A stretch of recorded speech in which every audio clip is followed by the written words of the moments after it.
तर ही मटकी आम्ही 2 दिवस आधी भिजून ठेवलेली आणि कॉटनच्या कपड्यामध्ये त्याला बांधून ठेवलेलं, कारण की कॉटनच्या कपड्यामध्ये बांधलं तर याला बघा किती मस्त मोड आले. मिसळला असे मोड आले तर मिसळ खूप चांगली लागते. हे बघा तुम्ही बघू शकता कसे मोड आले. आणि थोडे वाटाणा पण घेतलेत आम्ही. आता मिसळ करता मसाला तयार करूया. त्याकरता कांदा, लसूण, आलं, खोबरं, कोथिंबीर आणि टोमॅटो असं यांना छान तेलात भाजून घ्यायचं. सर्व जिन्नस तेलात भाजून घ्यायचं. तर आता आपण कांदा, टमाटर, खोबरं, आलं, लसूण हे सगळं व्यवस्थित भाजून घेतलं आणि थोडीशी कोथिंबीर टाकून त्याला बारीक करून घेऊ. तर आपण जे मिक्सरच्या भांड्यामध्ये सर्व जिन्नस टाकले होते ते एकत्र एकदम बारीक वाटून घेतले, कारण की भाजीला बारीक मसाला लागतो तो, तर त्याच्यामुळे एकदम बारीक वाटून घेतलं. तर आपण कुकरमध्ये 2 चमचे मोहरीचं तेल घेतले. तर हे तेल व्यवस्थित कडकडीत गरम करून घ्यायचे जोपर्यंत याच्यातून अशी वाफ निघत नाही, नाहीतर मग मोहरीचा वास भाजीला येऊन जाईल. आता तुम्ही बघू शकता हे तेल व्यवस्थित कडकडीत गरम झालं, तर याच्यातून वाफ पण निघते. असं गरम झाल्यावर त्याच्यामध्ये तेजपान टाकायचं, जिरं थोडंसं आणि थोडी हिंग टाकायची. हे जिरं व्यवस्थित भाजून झाल्यावर त्याच्यामध्ये लाल तिखट टाकायचं, जे आपल्या रोजच्या वापरण्याचं आहे. तर इथे आम्ही 2 चम्मच तिखट टाकलं आणि जो मसाला वाटून घेतलाय तो टाकूया. मसाला टाकताना गॅस कमी करायचा.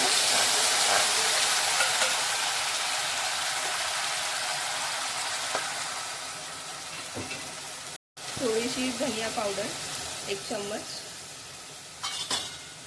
आणि थोडीशी हळद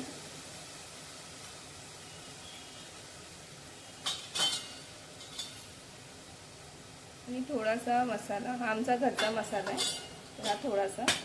तर तुम्ही आता बघू शकता इथे आपल्या वाटणला मस्त तरी सुटली आहे. असं तेल एकदम वरती आलंय. आणि याच्यात चवीनुसार मीठ टाकूया.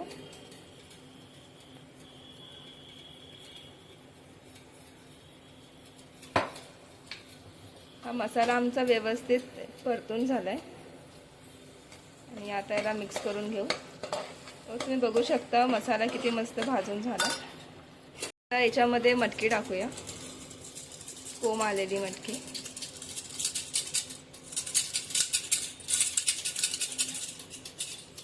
व्यवस्थित मिक्स करून घ्यायचं, कारण मसाला मग सर्व मटकीला लागून जाईल. आणि थोडासा गॅस फास्ट करायचा आहे आणि लागेल तेवढं तुम्ही इथे पाणी टाकू शकता. मटकी कसं पाणीमध्ये चांगली लागेल, कारण की मिसळसाठी करतोय. तर 2 शिट्ट्या झाल्यावर आता तुम्ही बघू शकता तेलाचा कसा तरंग आलाय मिसळवर. जेवढं जास्त तरंग आहे ना तेवढी मिसळ टेस्टी लागते. आणि बघा मटकी पण व्यवस्थित शिजून गेली आहे. हे बघा अशी व्यवस्थित शिजली आहे मटकी.